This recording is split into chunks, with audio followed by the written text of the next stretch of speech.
نہیں ہے. یہ پیسہ، یہ مال و زر، یہ بہت دولت، یہ سارا کچھ اللہ رب العزت کی عطا ہے، اللہ پاک نے دیا ہے. اللہ تعالیٰ مزید آپ کو عطا فرمائے. جن کو اللہ نے دیا ہے، جن کو نہیں دیا پروردگار اپنی رحمت کا صدقہ ان کو بھی عطا فرمائے. لیکن ایک دن دنیا کو چھوڑنا ہے، یہ یقیناً دنیا کو چھوڑنا ہے.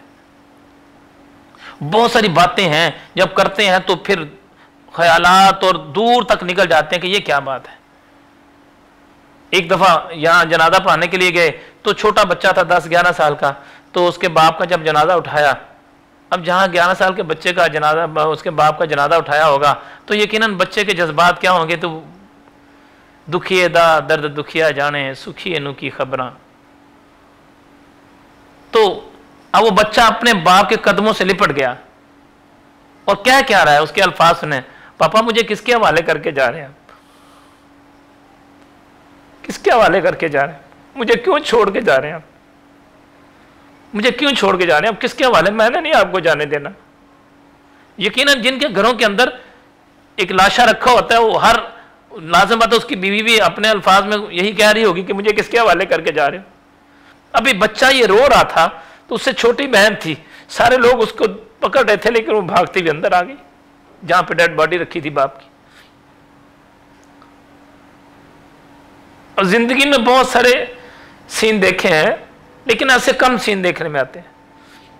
ایک پاؤں کو باپ کے پاؤں کو بیٹے نے پکڑا تھا، دوسرے پاؤں کو بیٹی نے پکڑ لیا. 2 بہن بھائی تھے بس. بیٹی چھوٹی تھی، بیٹا بڑا تھا. 5-7 سال کی ہوگی بیٹی، 8 سال کی ہوگی، بیٹا اس سے بڑا تھا تھوڑا. اب ایک پاؤں اس نے پکڑا، ایک اس سے پکڑا.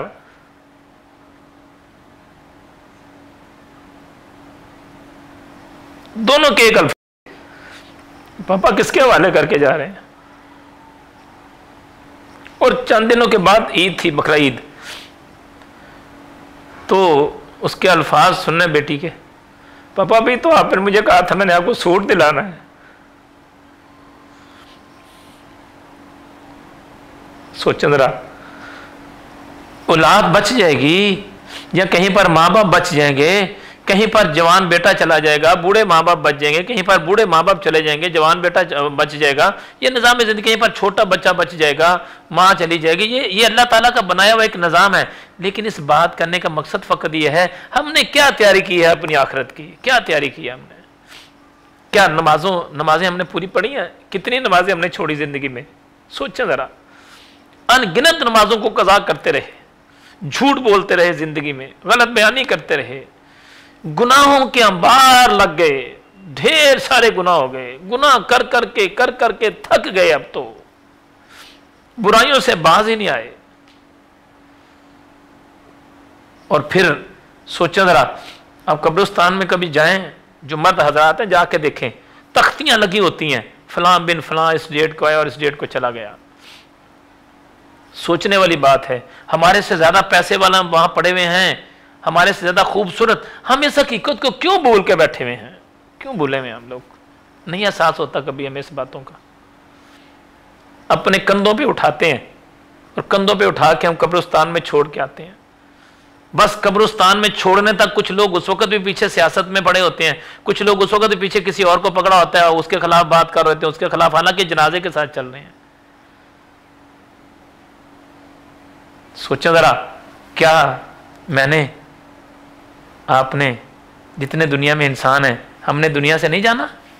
یقیناً جانا ہے. باری باری اللہ تعالیٰ آپ سب کو لمبی زندگی، صحت اور ایمان دے. احساس یہ دلانا چاہتا ہوں، میں آپ کو سچ کہہ رہا ہوں، کوئی کسی کی قبر میں جا کے لیٹتا نہیں ہے. بیٹا اپنے باپ سے بڑا پیار کرتا ہے، لیکن اسے کہا جائے کہ ایک رات اپنے باپ کی قبر پر بیٹھ کے قرآن پڑھو تو نہیں پڑھتا. وہ بھائی اپنے بھائی سے بڑا پیار کرتا ہے، اسے کہا جائے تیرا بھائی دنیا سے چلا گیا، رات اس کی قبر پہ بیٹھ کے قرآن پڑھو، نہیں پڑھتے وہ لوگ. شاید کوئی لاکھوں میں ایک ہوگا، شاید کوئی لاکھوں میں ایک رات کوئی پڑھ لے تو کچھ نہیں کہہ سکتے.